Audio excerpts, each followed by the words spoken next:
Chapter 1. Welcome to the neighborhood. What's your emergency? The operator's voice was calm, but the woman on the other end was anything but. A dangerous man is trespassing in our neighborhood. He refuses to leave. The urgency in her voice was laced with the kind of entitlement that made dispatchers roll their eyes. Cut to a tall, broad-shouldered man standing in front of a house, scrolling through his phone. His face was unreadable, his demeanor calm. The supposed dangerous man was me. And the house. Mine. I glanced at my watch. It hadn't even been 24 hours since I moved in, and I was already dealing with a false police report. Fantastic. A few minutes later, I heard the telltale sound of police sirens approaching. My own officers. This was going to be interesting. Moving to this small town was supposed to be my fresh start. After years in law enforcement, both military and civilian, I'd finally been promoted to chief of police.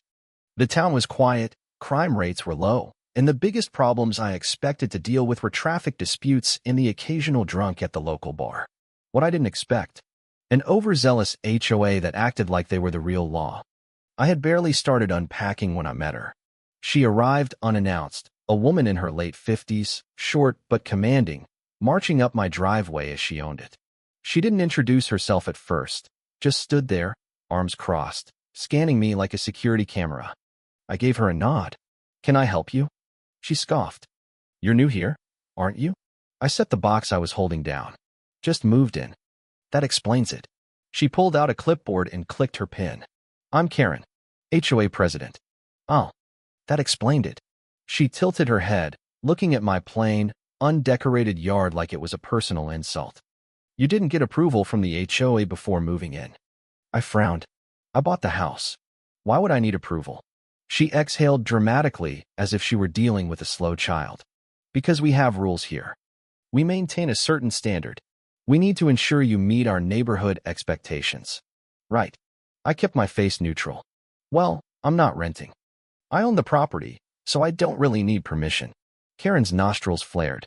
"Every homeowner must submit a request before moving in." "I see." I nodded thoughtfully. "And where exactly does it say that in the law?" She stiffened. I could see her mentally flipping through whatever HOA nonsense she'd memorized. "It's in the community guidelines." "That's nice." I smiled. "But legally, I don't need your approval." Karen's mouth opened, then shut. Her eyes narrowed. It was clear she wasn't used to being challenged. "Well," she said after a pause, "you'll need to attend our next HOA meeting to discuss compliance." I shook my head. "Not interested." Her eye twitched. "Excuse me. I don't need to comply with a voluntary association. HOA membership wasn't mandatory in my purchase agreement." Karen's face turned an impressive shade of red. "You're going to regret that attitude, sir." With that, she spun on her heel and stormed off. I exhaled, shaking my head. Didn't take long to meet the local tyrant. I figured that was the end of it. I was wrong, because 5 minutes later, she called 911 on me. Chapter 2. The first encounter with the law. The moment I saw the flashing lights, I knew this situation was about to turn into a circus. 2 patrol cars pulled up, and officers stepped out, hands resting near their belts as they scanned the scene. One of them, Officer Reynolds, recognized me immediately. He had been working under me for the past 6 months and looked almost apologetic as he approached. The other, a younger officer I didn't recognize, looked tense. "Chief," Reynolds greeted, a little uncertainly. "We, got a call about a trespasser." Karen was already launching into a monologue. "This man refuses to identify himself. He's loitering suspiciously in our neighborhood. And he refuses to comply with HOA regulations." Reynolds gave me a look that said, "Seriously?" I sighed, pulling my ID from my back pocket and flashing my badge. "That's funny. Last I checked, the chief of police doesn't need permission to stand in front of his own house." The young officer's eyes widened slightly as he glanced between Karen and me. Reynolds exhaled, clearly annoyed. "Ma'am, this is his property. He owns this home. There's no crime here." Karen's mouth flapped open like a fish gasping for air. But he didn't get approval to move in. He hasn't attended an HOA meeting." I crossed my arms. "Not legally required." She turned back to the officers. "You're just going to let him disrespect our neighborhood's rules?" Reynolds pinched the bridge of his nose. "Ma'am, unless you have actual evidence of a crime, we're leaving." Karen's face twisted in frustration, but she knew she was losing this battle. "This isn't over," she hissed before storming off toward her house. Reynolds turned back to me, shaking his head. "Welcome to the neighborhood, Chief." I smirked. "Gonna be an interesting one, isn't it?"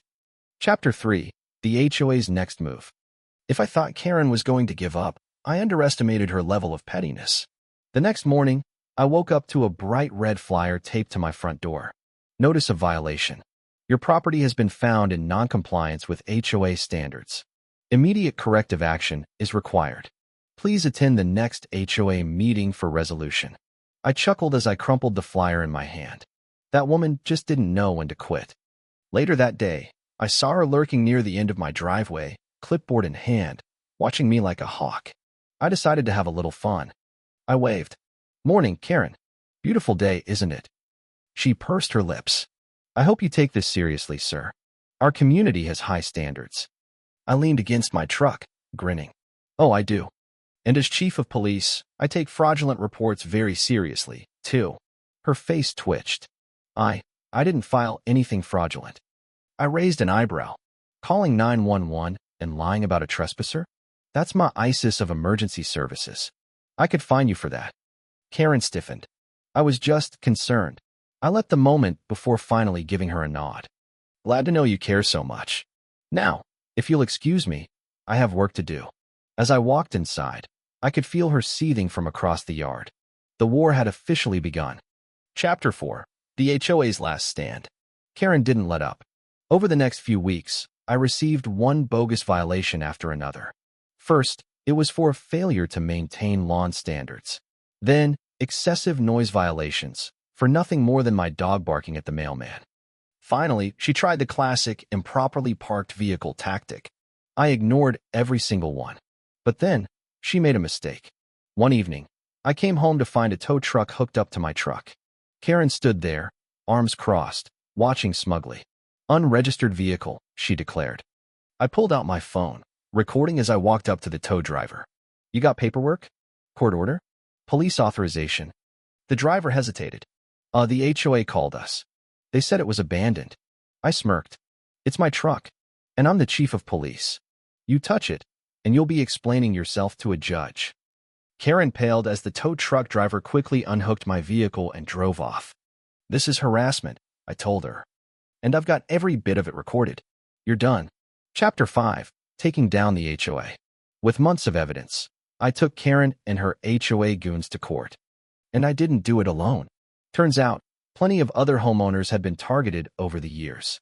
During the trial, Karen tried playing the victim, but the judge wasn't buying it. The fraudulent fines, the harassment, even the illegal tow attempt, it all added up. The verdict? The HOA was forced to dissolve. Karen was fined thousands for abuse of power and fraudulent activity. As for me, I got to enjoy watching her carry boxes out of her house when she finally sold it and left town. Epilogue. Peace restored. Months later, life in the neighborhood felt normal again. No more petty fines. No more bogus rules. People actually started talking to each other, rebuilding a real community. One evening, Officer Reynolds stopped by as I was fixing my fence. "You really did it, Chief," he said with a grin. "No more HOA tyranny." I smirked. Damn right. The war was over. And I had one.